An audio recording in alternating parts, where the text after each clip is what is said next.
our longest trusted English newspaper since 1898. Now available digitally. Computer. Order the Manila Times Digital Edition. Subscribed.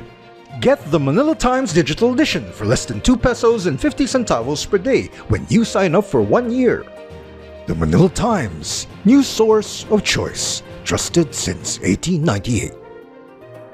Greetings and salutations. Thank you for lending an ear to the voice of the times this Tuesday, May 17, 2022, for today's editorial, Red Tagging Publishers and Bookstores. The Manila Critics Circle, which has been choosing the winners of the annual National Book Award since 1991, has denounced the red tagging of Adarna Books, which has been publishing children's books for more than 40 years. The Manila Critics Circle condemns the red tagging of the respected publisher Adarna House by the National Intelligence Coordinating Agency, or NICA, and the National Task Force to End Local Communist Armed Conflict, or NTF-LCAC.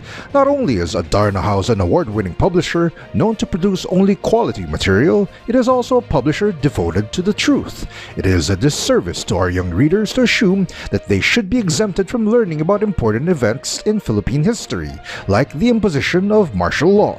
The truth does not plant hate and lies in the tender hearts of our children, as Lorraine Badoy, NTF-LCAC spokeswoman, said. The truth does not subtly radicalize, as Alex Paul Monteagudo, NICA Director General, stated.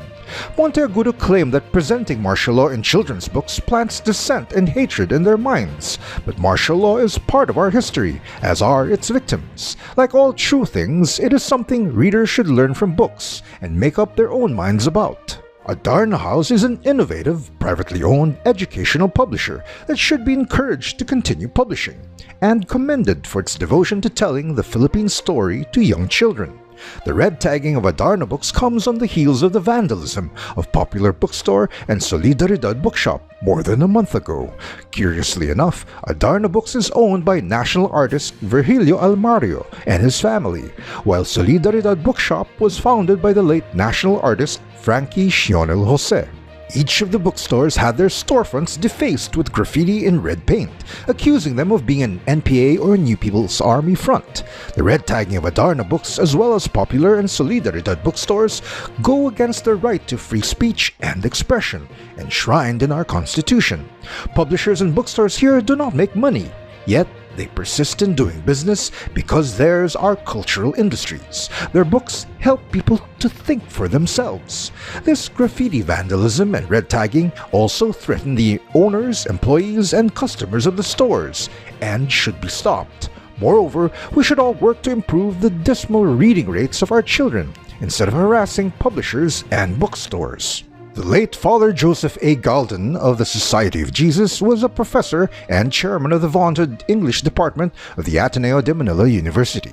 In a seminar on teaching, he said after martial law was imposed in 1972, military men descended on the English department. They said they were looking for books that will destroy the country. They were not armed with a search warrant, but since that was martial law, Father Galden said they could look around if they wanted. The military men checked the departmental library. One of the officers then held a book and said, "Now this is a communist book, it's against the government." He was holding a copy of Father John Schumacher's book, The Propaganda Movement. Father Galden simply told them that the book dealt with the propaganda movement that started in 1872 against the Spanish regime in the Philippines. Another officer found a small book with an orange cover. It was Neil Postman's Teaching as a Subversive Activity. The officer said it was a subversive book from the title alone. Father Galden told the officer that the book dealt with pedagogy, or the art of teaching. When the officer looked lost, the good Jesuit said that Postman's book, which was published in 1969, was against outdated teaching methods, with dramatic and practical proposals on how education can be made relevant in today's world. In sum, the book said that the student should be at the heart of the teaching and learning experience. There are many sensible officers and soldiers in our armed forces. We are sure they would be upset if these incidents were to be repeated now, when the mantra of the day is unity. And that's the editorial for Tuesday, May 17, 2022.